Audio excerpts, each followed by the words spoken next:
Paano kaya lang ito ilagay din sa lambat? Scripted lang daw yung mga content ko.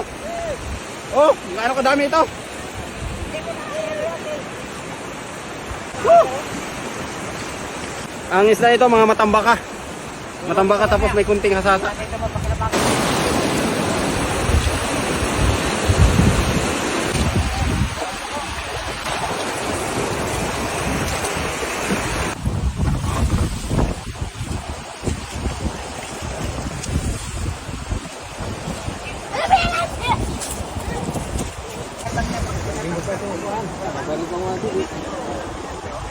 Sigang ko nga, sigang ko. Sobrang dami ng isda at hindi pa na kakayanan na ubos. Dahil pa naiwan, baka masira yung ano natin. Baka masira yung isda natin. Pansamantala, i-ice natin to. Dito na natin sa bangka ilagay. Para maano, hindi lang masira yung isda. Grabe, dami mga idol tumutulong. Grabe yun. Marami pang dumating para magtulong maghimot-pot.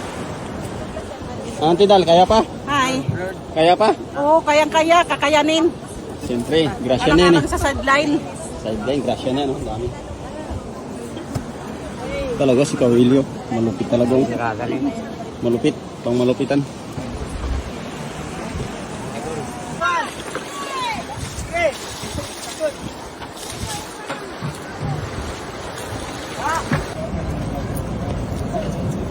Marami tayong mga kasama na tumutulong magtanggal ng ano, ng isda dahil medyo mahirap na ito.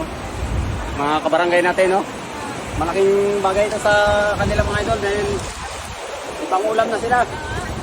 Partihan natin sila, yung mga makukuha nila dito, partihan natin para ibang ulam sila. Shout out sa mga kabarangay natin. Pati bata, tulong. Oo, bata matanda. Ito, bata oh. Nangipin na wala. Sama na ito, idol. Yan, shout out pati mga taga-pilotan. Ano na rin. Taga-saba. Hindi ulam. Nakitulong na rin para lang mabilis natin Mapunpun. makuha yung ano, yung isda kahit sobrang init. Yan, pasalamat tayo sa kanila na tinulungan tayo, kung hindi, mabubulok yung isda natin.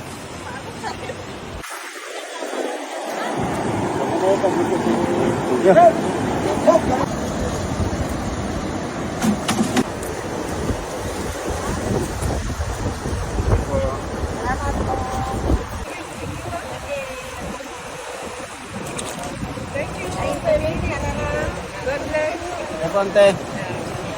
Wala, late na sila nagimot-pot eh.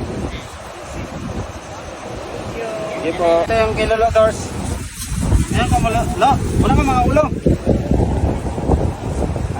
Oh, dagdagan natin.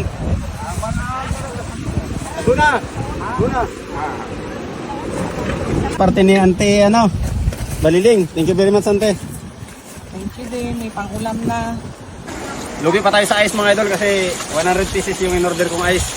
Pero ang importante mga idol, yung isda natin is napakinabangan. Saka nakapag-share tayo sa mga tumulong.